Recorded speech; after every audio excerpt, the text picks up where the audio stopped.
के सुंदरपुर रतवाड़ा पंचायत से पैक्स अध्यक्ष के पद पर चुनाव लड़ने जा रहे हैं। किन मुद्दाओं को लेके किसान भाइयों को जाकर वोट मांग रहे हैं वो बताएं।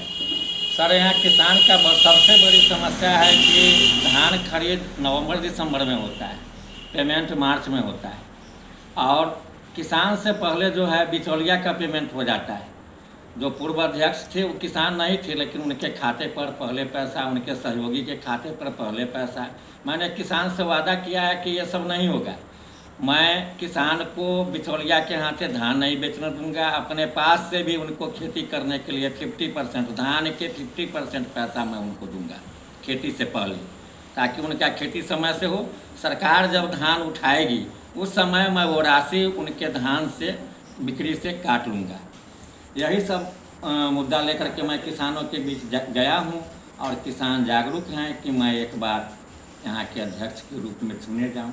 देखा गया है कि लोग तो वादा करते हैं मगर निभाते कोई नहीं है, तो कितना भरोसा दीजिएगा किसान भाइयों को? ये कहना तो ये नहीं चाहिए, लेकिन हम लोगों के पिताजी कहते थे कि जिसके बात में मतलब बात का ठीक नहीं हो उसका बाप का ठीक नहीं है। लेकिन अभी के समय में हम लोग उसको कुछ बदल दिए हैं।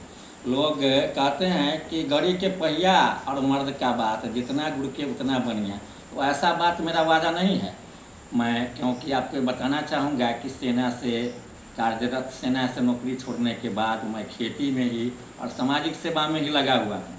इसके लिए मेरा वादा नहीं बदलेगा। अगर वादा बदल जाएगा तो मैं जनता के बीच दोबारा नहीं जाऊँगा। देखा जा रहा है कि किसान भाइयों का राज्य सरकार केंद्र सरकार का बहुत सा योजना है, जैसे धान खरीदना है, गेहूं खरीदना है, मोटा अनाज खरीदना है और केंद्र सरकार की तरफ से जन औषधि का भी देने की बात हो रही है, ट्रैक्टर देने की बात हो रही है, जन वितरण देने की बात हो रही है। तो कितना भरोसा दिलाइए अगर पद पर बनेंगे? जी, अभी हमारे पास हमारे पैक्स में केवल धान गेहूं का खरीद चलता है। अगर सरकार जो सुविधा देगा मैं सारा सुविधा किसान को दूंगा। ट्रैक्टर है, लेकिन हमारे पैक्स अध्यक्ष उसको अपने निजी कोष में चलवा करके 1 भी रुपया सरकारी कोष में न जमा किए हैं, न सरकारी रेट पर, या उसका तो रेट किसान को तय करना है पैक्स अध्यक्ष के बीच बैठ करके।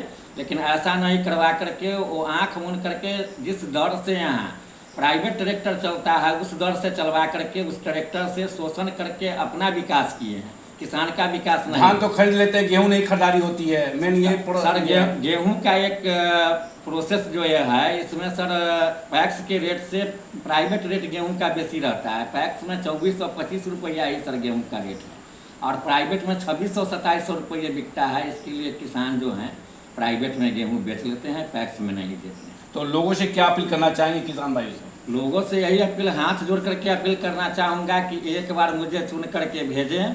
और सुभाष चंद्र बोस कहे थे कि तुम मुझे खून दो मैं तुझे आज़ादी दूंगा, वो दान स्वरूप मुझे अपना वोट दे, मैं उन्हें खुशहाली दूंगा।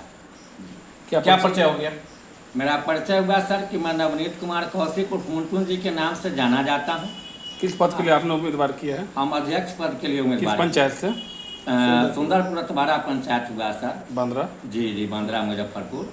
और मेरे भाई जी इस पैक्स के कार्यकारिणी के रूप में 3 बार मनोनीत रहे हैं, 1 बार चुनाव से, 2 बार निर्विरोध।